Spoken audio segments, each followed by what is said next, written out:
When Dr. Andrew Wakefield undermined confidence in MMR back in 1998, he didn't mention that he and the Royal Free Medical School had plans for their own products, including a rival vaccine and possibly a complete cure for autism. Publicly, the emphasis was on research. We sincerely hope that we can do something to ameliorate the damage that has been done, but we do not yet know whether that's the case. So what exactly was Dr. Wakefield's invention? The technical description in the patent documents outlines a complicated process to make capsules. It includes injecting mice with measles virus, extracting their white blood cells, freezing, thawing, and mixing these with human cells, and injecting the stuff into pregnant goats.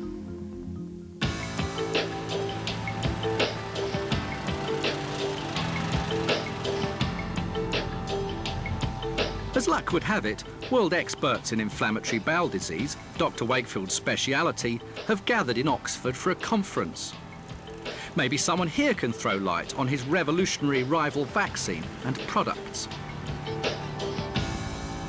To summarize what I've told you so far, perhaps 6 or 7 molecules, they form the connection. Professor Rick Blumberg is an immunologist of the gut and president of the Crohn's and Colitis Foundation of America. You want me to look through this? Yeah, just have a quick glance. I asked him about the technology outlined in the Royal Free Medical School's patent applications. I don't know what they're looking at. I just don't know what they're looking at in the end. They're basically taking white blood cells.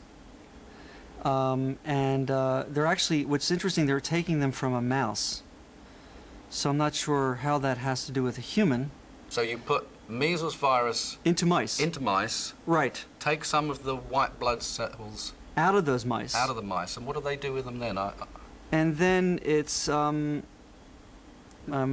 trying to be very careful that I use my words sparingly. But they then inject that into a pregnant goat and then collect the colostrum. That's what colostrum is. It'll be basically the goat breast milk. Okay. Does all this seem somewhat strange to you? In a word, yes. During breaks, I checked Dr. Wakefield's pregnant goat remedy with 2 more experts. Its probability of having any positive effect is going to be extremely small, if any. It just doesn't make sense. The whole technique doesn't make sense. I would say it's not credible. Really strange. Back in the lecture hall, there was a face from the Royal Free's press conference. Professor Roy Pounder, Dr. Wakefield's former boss, now Vice President of England's Royal College of Physicians. The 2 men's relationship has long been close. They even briefly dabbled in business. They were both shareholders in a company called Immunospecifics, which was meant to fund further research by selling diagnostic kits based on Dr. Wakefield's theory. I'd been trying for months to ask him about Immunospecifics. Oh, Professor Pounder. Yeah, hello. Brian Deere, Channel 4 Television. Oh, hello. Could I talk to you about your collaboration with Andrew Wakefield at the Royal Free Hospital? Well, we've once talked before about this. That's fine, thanks very much. So could we perhaps have an opportunity to chat? Sometime. That's right. You can make a booking to see you, that'd be fine. So what should we do? We should call you at the hospital? You could talk to me, make an appointment, that'd be fine. Sometime next I'm week? not free to doorstep, OK? Thank you. Sometime next week, perhaps? Yeah, ring me up next week. OK, thank you very much.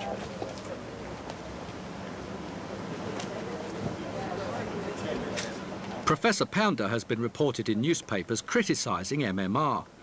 But fair's fair, I took him by surprise. So as agreed, the next week, I called him. Oh, hello, Professor Pounder. It's Brian Deere from Channel 4 Television here. You're not prepared to be interviewed by me? OK. Well, I've tried. Thank you very much then, sir. Bye-bye. Professor Pounder said, and I quote, "I don't want to be interviewed by you at all."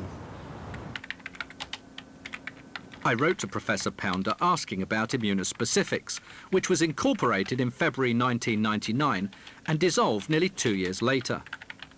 Professor Pounder replied that he couldn't comment on the issues raised in this programme because Dr. Wakefield's research is currently the subject of a General Medical Council inquiry. But what about the pregnant goat technology? Where did that come from? This is Spartanburg, South Carolina. It's the home of a once eminent immunologist, Professor Hugh Freudenberg. Professor Freudenberg has long been controversial. In 1989, he was caught up in a bizarre lawsuit involving the Food and Drug Administration, which told him he had to stop injecting his autistic child patients with blood products. Then in 1995, he was suspended from practicing medicine and made to pay a $10,000 fine for his misuse and misprescribing of controlled drugs. Despite his past, Professor Freudenberg is cited as the joint inventor of the Royal Free Medical School products. The documents say he's based around here, in the medical district just outside downtown Spartanburg, at the impressive-sounding Neuroimmunotherapeutics Research Foundation. OK, so here's a UK patent application with a priority date of June 1997. That's 9 months before the press conference that started the MMR scare. And the applicants are the Royal Free Hospital School of Medicine, which is in London, and the Neuroimmunotherapeutics Research Foundation of Boiling Springs Road, Spartanburg, which is here. Doesn't look like one of America's premier research foundations. And in fact, it looks as though they've gone away.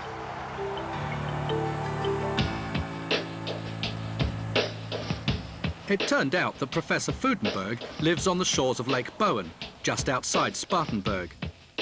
The professor is semi-retired, but still charges up to $750 an hour to treat autistic children. He's the grandfather of the MMR scare and first published allegations of a link with autism a decade before Dr. Wakefield. I mean, I wonder, what do you make of Dr. Wakefield as a person? I don't know if you've met him. Yeah, I've met him. I stayed at his house. And what do you think of the work that he's done and has published? I think it's good. He's very slow. He's a gentleman. Plays lots of soccer. Lots of other things. Takes his time, but it's been very sound. Now, Dr. Wakefield also claimed at one point to have discovered a treatment, possibly a complete cure for autism. He was wrong. He wanted me to be involved in that. I would have been part of it. Didn't make sense to me. I forget what it was, but it didn't make sense. That was the one with the goats? Yeah. That didn't make any sense then? No. So where was he getting that from? I don't know. It's just a wild idea, I guess. Want to set up a corporation, make me a partner. Give me £60,000 or something. I want no part of it. And what would that do, that corporation? I don't make money, I guess. I told I wasn't interested in it. I wanted to make it quite clear I was doing this for scientific motives, not for monetary motives. Despite the fact that the professor's name features on the patent documents, he claims it was put there without his consent. He wants nothing more to do with the pregnant goat capsules. He says he's invented a better treatment, which he makes in his kitchen. Now, using this technology, do you believe that autism can be cured? Yes. Cured? Yes. It's cheap, it's oral, no injections. 1 pill a day, every other day for 3 to 6 months.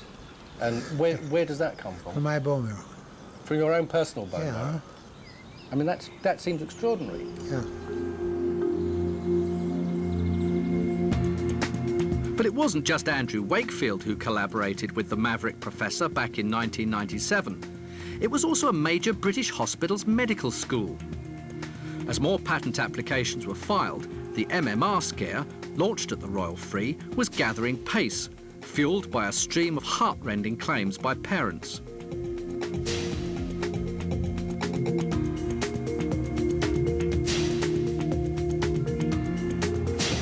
Many mothers and fathers, desperate for answers, have given their support to Dr. Wakefield. And the Royal Free became a magnet for autistic children drawn from all over the UK. They came to Malcolm Ward, the Royal Free's paediatric gastrointestinal unit, which at the time was a centre for 2 activities. Some children were being treated for a range of gut problems. But there was also the research being conducted by Dr. Wakefield trying to find a link between the live measles virus in MMR, inflammatory bowel disease and autism. We've now looked at 40 children, and 39 of those had exactly the same findings, and that's been intriguing. Okay, well, you're doing really well there, well done. The children, some as young as 3, were subjected to a battery of tests, including a colonoscopy, commonly used to investigate bowel disease. This procedure involved pushing a tube into the child's rectum to examine the intestine and collect tissue samples. These were tested for measles virus, which Dr. Wakefield believed could prove a link between MMR and autism. But he didn't find the vital evidence. The work certainly raises a question mark over MMR vaccine, but there is no proven link as such, and we are seeking to establish whether there is a genuine causal association between the MMR and this syndrome or not. There was, however, growing concern among some of the medical staff about the research and its impact on the children.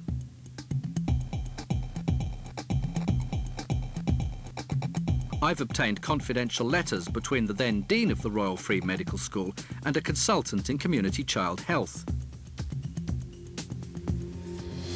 In July 1998, Professor Ari Zuckerman invited comments on the ethics of the research being carried out by Dr. Wakefield's team. He noted, "I should add that I have voiced concerns in the past on aspects of these studies." Professor Brent Taylor, a Wakefield critic, responded, "I've had concerns about the ethics of this research from the inception, particularly the issue of gaining informed consent from the children, and also the invasive and extensive nature of the investigations." The Royal Free say they were entirely satisfied that Dr. Wakefield's research was subjected to rigorous and appropriate ethical scrutiny. I'm told the medical school has advised staff not to speak to me, but to give you some idea of the high level of concern over the care of autistic children taking part in research here, let me read you the opinion of one consultant given to me over the telephone. "I feel the whole show was in terrible turmoil," he said. "Nurses were leaving and saying they didn't like what was being done to these children. Junior doctors were unhappy. It needed 3 people to hold these kids down in some cases just to have blood taken. These are difficult children to explain to what is going on. I feel very sorry for the children who I feel were being abused." Coming up, how before launching the MMR scare, Dr. Wakefield knew of results from his own laboratory that dramatically contradicted his theory. He should have taken into account my work before going ahead and publishing. And we meet the man himself. Dr. Wakefield, I'm sorry to interrupt Brian Deere, Channel 4 Television. Could I talk to you about your research, sir, and your commercial ambitions? Excuse me. Could I talk to you, sir? Parents have very serious questions to ask you, sir.